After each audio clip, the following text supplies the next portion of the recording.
Hi guys and dolls, how are you? I hope you are well. So here's the video that I told you I would do for you.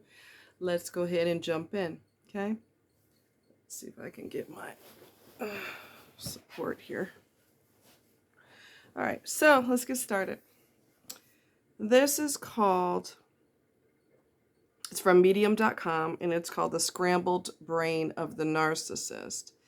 And as I told you guys, regardless of how old or how young the study is, all of them say the same thing about the abnormalities in their brain because, let's just be honest, the way they think is twisted. The way they behave is absolutely horrible. The way they have no empathy is disgusting, and their brain is broken. Remember I told you that? But now we're going to go into more specifics because that's not an official diagnosis. Their brain is broken, right? But their brain is broken. So we're going to go into what is going on with the malformation of their brain, which explains why they do what they do. It doesn't reduce the damage that they do to people, but nevertheless. So in recent years, we can actually see narcissism in the brain shown by imaging tests like MRIs and CT scans. People who suffer from NPD have structural abnormalities in the regions of the brain that have been linked to empathy. Okay? Researchers have found that people with this disorder can take another person's perspective in a purely intellectual way, but they find it difficult to feel what another person is feeling. That may be the defining feature, but there are countless other deficits as well. So, what is at the root of the brain abnormalities? It depends. For people with NPD, it is theorized that early childhood trauma damaged the brain and halted normal development. Trauma and abuse have been shown to actually alter the cellular structure and neural pathways in the brain. The development of critical parts of the brain did not proceed in a healthy way when they should have. For the narcissistic psychopath, something similar happens before birth and they are simply born that way. Okay? When children suffer at the hands of abusers, some crucial brain regions are affected, including damage to the anterior insula, prefrontal cortex, hippocampus, amygdala, and cerebral cortex. These changes lead to devastating effects, and as these children become adults, they continue the cycle of abuse with their own partners and children. So let's break down the different parts of the brain that are affected by their disorder, okay? Anterior insula, the left anterior insula region of the brain, which is thought to be involved with cognitive functioning and the regulation of emotion, has been tied to the creation of compassion and empathy as well.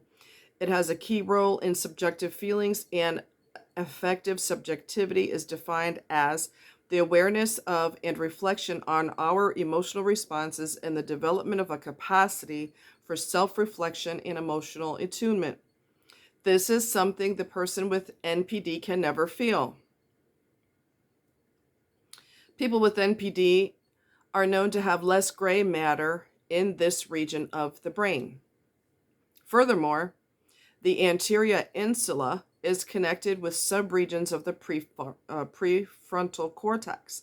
The anterior insula has been identified as the most critical neural substrate for interoceptive and emotional awareness, something narcissists are incapable of possessing. So, in street terms, they're dead inside. They cannot feel, because they have brain damage, and they cannot feel compassion or empathy for anyone else. It's just their brain is damaged in this way. It halted its normal development when they were growing up. So they literally have brain damage. So that explains everything. And I told you that the rattlesnake that I knew before, when I had a heat-related illness in the park, he was so unconcerned I've never, wow.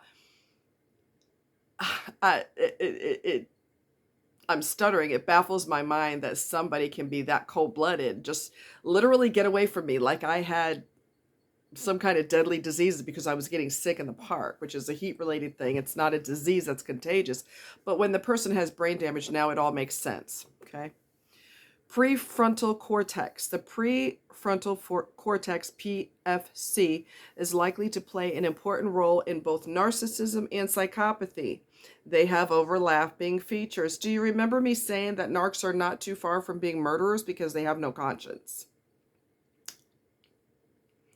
Anyway, the ventromedial and anterior cingulate sectors of the PFC are used to control and regulate a number of social and affective decision-making functions that appear to be disrupted in cluster B narcissists, sociopaths, and psychopaths. So that's pertaining to the prefrontal cortex. Okay? So that's affected by their disorder. The hippocampus is essential for learning and the development of memories. People with NPD have a dissociative disorder that prevents them from assessing real memories. Let me say that again, because that's deep. People with NPD have a dissociative disorder that prevents them from assessing real memories. This is so important, okay?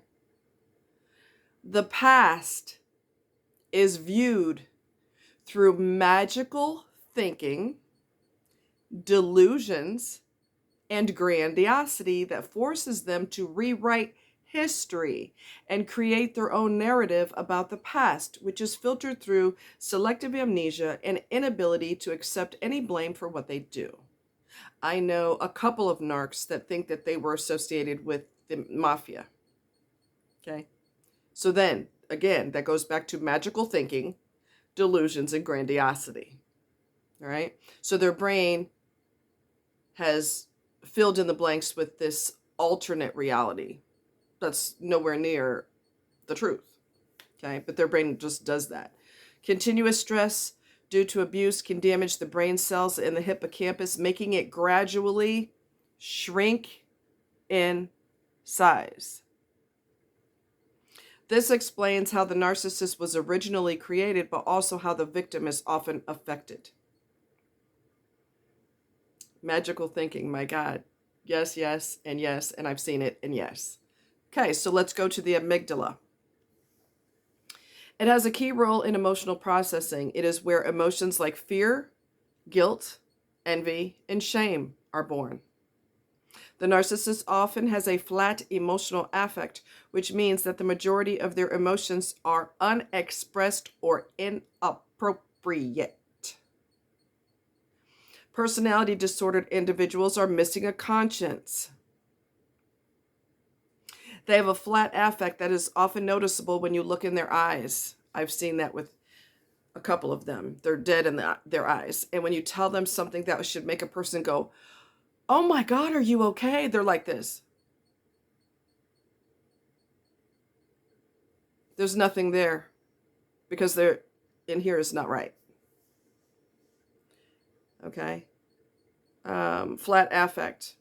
A lot of times their eyes look dead and there's no emotion, no spark in them and everything. So, yeah. The visual or verbal absence of appropriate response can be caused by conditions that include schizophrenia, autism, NPD, depression, and traumatic brain injury. People with NPD often do not feel fear or guilt. It is absent in them. They felt these emotions when very young, but when they silence their authentic selves, these emotions are not simply repressed, but eradicated. All right, let's go to the cerebral cortex. The cerebral cortex forms the external nerve cell layer in the brain. Those who suffer from NPD exhibit structural abnormalities in that region of the brain, which is necessary for the processing and creation of compassion, which they obviously don't have due to brain damage. In a study published in the Journal of Psychiatric Research, researchers have shown that people with NPD have unusual cerebral cortex thinness in the region responsible for empathy production. Do you get that? So, unusual cerebral cortex thinness. That part of the brain is extremely thin in people with NPD. So this explains like so much. Okay. In addition, the authors of another study published in the journal PLOS1, linked the presence of narcissism to increased activity in another part of the cerebral cortex that helps control impulsive behavior. This activity increase diminishes impulse control and thereby, increases the likelihood of poor decision making. Yeah, constantly cheating, visually looking for other partners while you're supposed to be with someone else. Poor impulse control, right. Research has included a method of measuring brain activity called diffusion tensor imaging that measures the amount of connected activity between different brain areas. People who have higher narcissism scores were associated with lower connectivity between certain brain areas, including the prefrontal cortex and ventral striatum. These areas are associated with the ability to think positively about oneself, and thus low activity in these areas may prompt NPD individuals to repeatedly have a compulsive built-in need to seek out affirmation and adoration, which is fuel, from others. This is consistent with theories that conclude these people are ego-dystonic and divorced from their true selves. So we know that. We know that narcs are always looking for new supply. When the high from being with you wears off, they need somebody else, and that high wears off and they need somebody else. This is a desperate need that they will have until they die. That's why they'll never be faithful. Other studies have been completed and new ones are in the works to prove how NPD is a biological and neurological disease of the brain. One such study, led by University of Chicago medicine psychiatrist and personality disorder specialist, Dr. Royce Lee, MD, found that NP is marked by increased oxidative stress in the blood. Functional neuroimaging studies have also shown lower activity in certain regions of the brain. There are abundant examples of findings like these that indicate the severity of the disorder. Okay? Let's see. So they have a close connection with psychopathy. I told you guys that before. I could see everybody that I've known who is a narc, I could easily see them killing someone and having no bones about it, no emotions about it, because they're dead inside themselves. Okay? Because of brain damage. Let's see, I'm just going to kind of skip through some of these because it's just,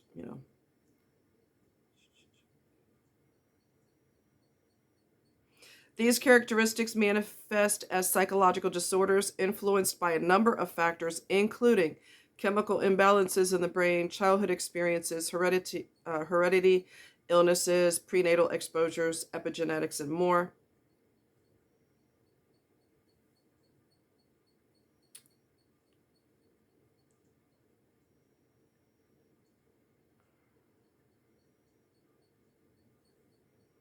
The victims of narcissistic abuse have poured into the public arena with their pleas for help, horrific stories, tragic consequences, and palpable pain. The narcissist is demonized and paraded through the internet as the embodiment of depravity and darkness, evil incarnate. The person with NPD is a mentally ill, brain-damaged trauma victim who is incapable of being a healthy human being.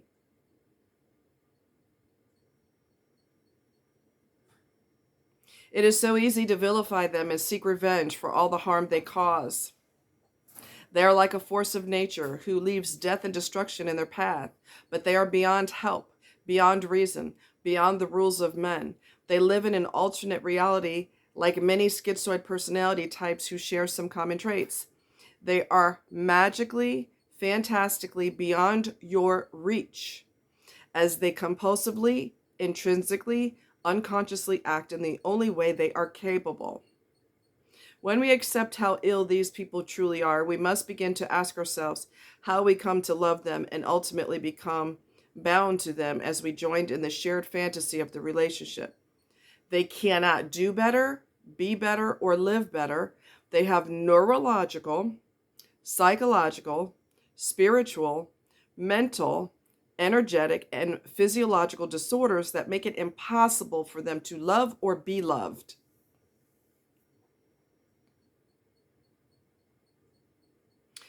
So those of you who can't get away from them, you're glued to them, you don't want to leave, and all this other, sickness like this is in its very essence a type of evil. It is unfair and cruel and unacceptable and ruthless and hopeless. The longer we try to hold on to something that is not real, the sicker we become. Your only chance of peace or sanity is to let them go. Let me repeat that. Your only chance of peace or sanity is to let them go.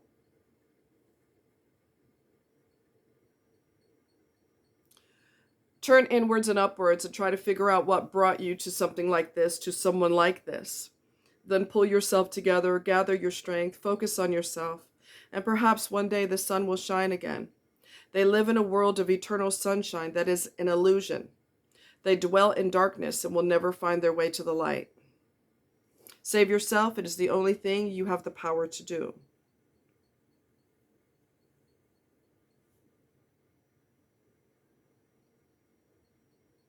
Okay. Oh, something just popped on my screen. Okay, Prajinta Pesqueda is a veteran of a war against trauma-induced PTSD, which is chronic PTSD, caused by a lengthy marriage to a partner with NPD, ASPD. Most often, long-term partners of disordered people have their own mental health issues beginning in early childhood, and she combats attachment and abandonment issues. As a wounded healer, her journey to wholeness and health can guide others to succeed in their own quest to achieve wellness. Ms. Pequeda is a recovery facilitator and also holds a master's degree with an emphasis on guidance and counseling. Master's degree. Okay? Because the first thing that a narc will say is, oh, that person doesn't have the education to make that, that kind of, they don't have the education to come up with that type of whatever. They just don't.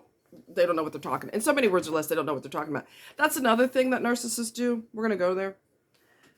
Not only are they extremely damaged and their brain is extremely damaged, and you heard the different parts of the brain that are damaged, okay? So you saw proof of this, and I've seen this in multiple studies that I was researching recently. The same parts of the brain damaged, and they all say the same thing, so the results are the same. This one was more in depth. That's why I wanted to share it with you.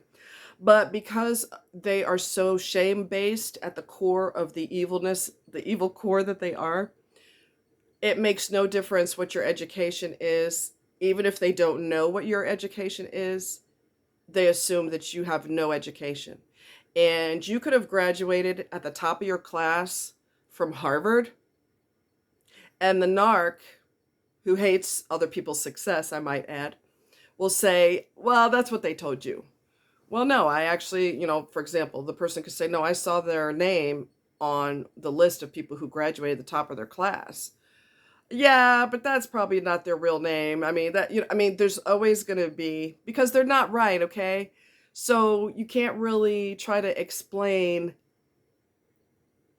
to them what's really going on, because in their mind, they have an alternate reality. They have an alternate reality.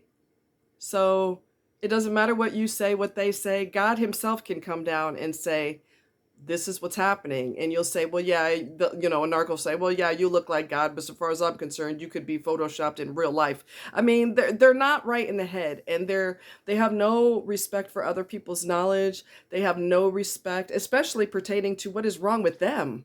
They're going to be even more upset about that and come up with all kinds of BS as to why none of that's true. And the reality is they're damaged in their head. So their logic is illogical. The reality is not real. And this is proof that there's something seriously wrong with them, not just on a emotional level, but on a physiological level. Okay. So yeah, there you go. There's your answers. I always knew that I needed to research that. And for some reason, I mean, because even with therapy, they don't recover. They don't become a normal person. They just learn better if they want to. They learn better tools to communicate with people and to learn how to have empathy and to learn how to have compassion. But their brain is still damaged, so it's a permanent thing. You know, so I don't know. Anyway, so there you go.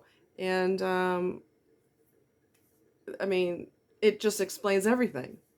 It just explains everything. It really does. So I hope this information was helpful to you. And I did not put any makeup. I have sunburn all across here. And so I put no makeup on the upper part of my face at all. My nose had been peeling from sunburn, but it has calmed down quite a bit, which I'm grateful for that. And the rest of my face wasn't affected at all. But when you're on that water, man, you got to be careful. Got to be careful, especially if you're light skinned like I am. Got to be careful. So anyway, you guys take care. I hope this, like I said, I hope this helped you and give you clarity. This does not serve as an excuse to allow them to continue to be the way they are. They're going to continue to be the way they are, and they're going to destroy you and bring you down to their slimy level because their brain is not right. So you have to leave them, or they're going to destroy you, and every way that you can think of, you will be destroyed. So they're basically, you're involved with the devil. In essence, you're involved with the devil. So you have to walk away. You have to walk away. It makes no difference if it's a family member, your mom, your dad, your favorite cousin. It makes no difference. If this person is destructive, they're going to destroy. So you have to get away from them unless you want to be destroyed. And I'm pretty sure you don't want to be destroyed. Pretty sure you don't want to be destroyed. Okay. And the good times that you see with them and the laughing and the joking and everything is so much fun. That is bait. That is designed to keep you attached to them longer. It's not always going to be hell. Sometimes it's going to be fun. But that's bait that is used to manipulate you. Let me show you how great things can be before I act like an ass all over again. It's bait. Escape while you can. Much love.